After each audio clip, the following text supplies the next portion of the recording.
Hello guys, good morning. So welcome back to my YouTube channel. This is Otoboy Zone. So ngayon guys, mayroon tayong ginagawang aircon uli. So ang issue nito guys ay hindi lumalamig yung aircon niya. Galing na to sa ibang shop, pangatlo na sa atin.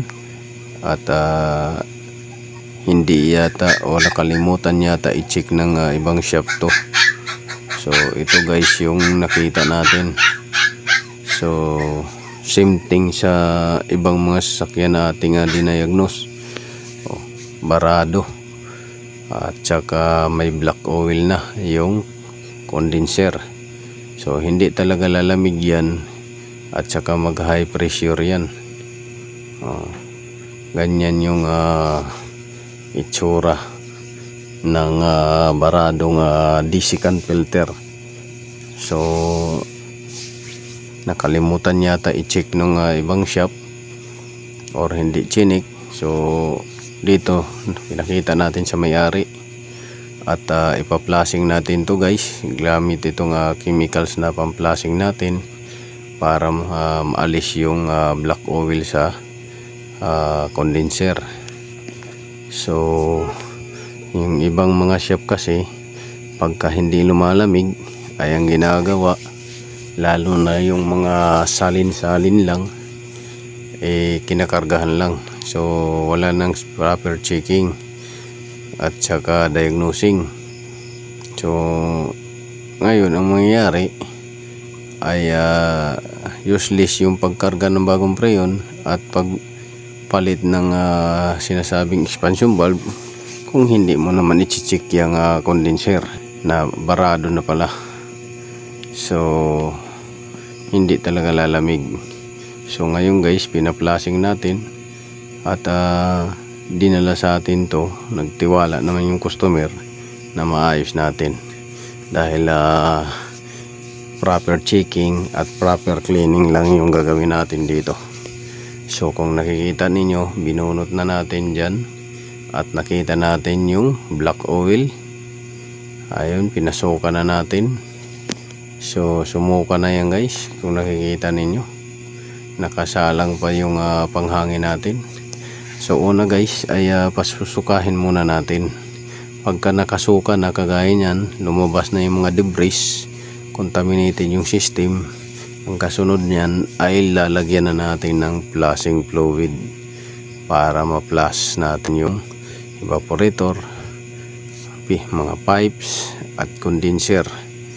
So pati na rin to compressor guys ay bubuksan din natin dahil possible at mayroon din to black oil sa compressor, kumalat na sa system. So yan yung ginagawa natin ngayon. So cleaning ang ginagawa natin ngayon. So una guys, pag flushing, pasusukahin muna natin black oil sa system, ilalabas bago natin ipa-flushing ng flushing fluid. So yun yung gagawin natin para maganda yung lamig niya, para hindi sayang yung preyon.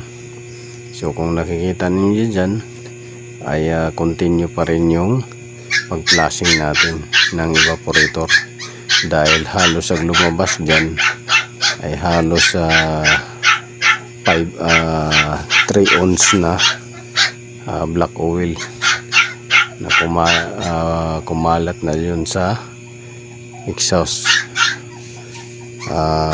pipe nya. So yan yung ginagawa natin ngayon guys.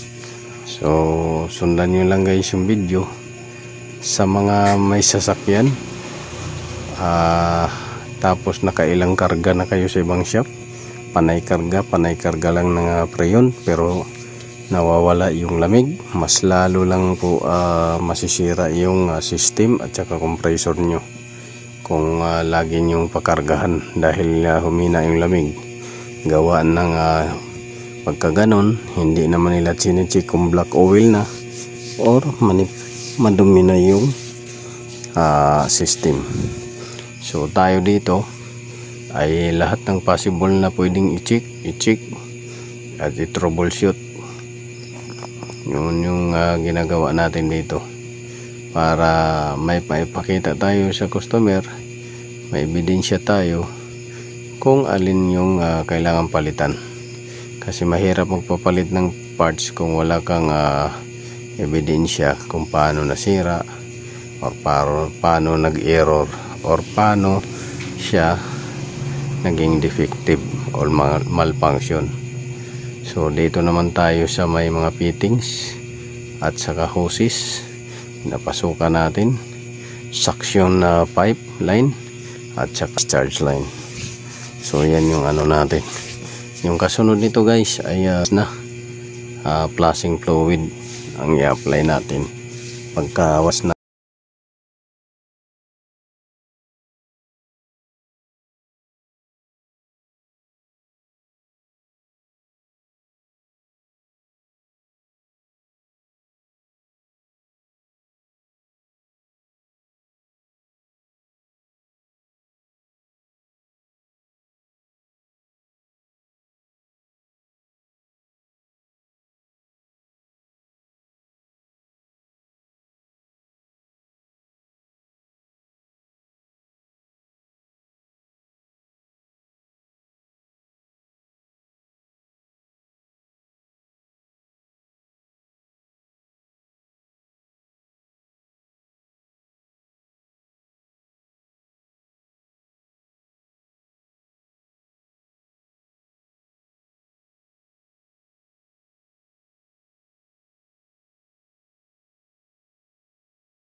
So dito nga guys, nakita ninyo umabot na dito sa mga fittings nya at sa mga discharge hose, suction hose, yung black oil guys. So palalabasin muna natin lahat yan bago natin gamitan ng chemical. So ito yung isang dahilan guys kung bakit hindi makalamig yung aircon ninyo, dahil contaminated yung system, contaminated ng debris. Tapos katagalan magbarado yung expansion valve, ECB valve. Kahit ilang beses na kayo magpalit ng ECB valve, kagaya nitong customer na to, nakadalawa na, ay after 1 month balik uli ang sakit, minsan linggo lang, yung pala ay barado. So dito guys, binabacuum natin at para ma-check natin din kung may leak sa system. So kasunod nito, magkakarga na tayo. So kung nakikita ninyo guys, yung pointers na yan nasa 0. Pag yan tumaas guys na umakyat, meaning may leak sa system ng low side compressor or evaporator. Pag ito naman pula, tumaas, may leak system sa condenser ang leak niya guys, at dito sa may compressor din sa likuran ng compressor na high side. So yan yung pag check at paano malaman. So nakabit na natin yung mga at saka na-flashing na natin. So ang kasunod nito guys ay magkakarga tayo ng preyon kagaya nyan. So normal naman 180 sa high side, tapos sa low side is pumapatak ng 30 o 35 ang presyon nya. So meaning to say okay yung system. So ang kasunod nito ay titingnan natin kung magpapawis. So yan na nga guys, nagpawis. So meaning successful yung linis natin at saka yung flushing, at nailabas natin lahat ng at lumamig na siya.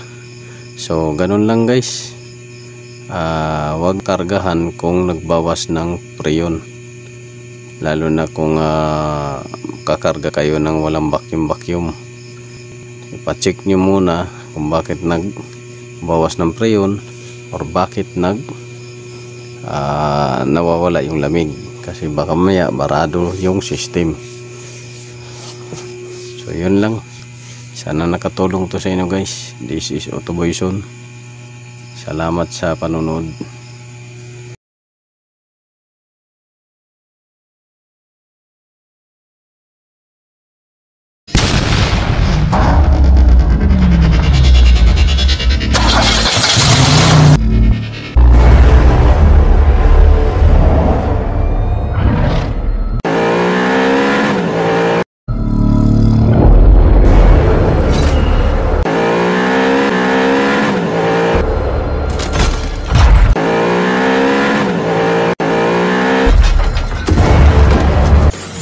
Make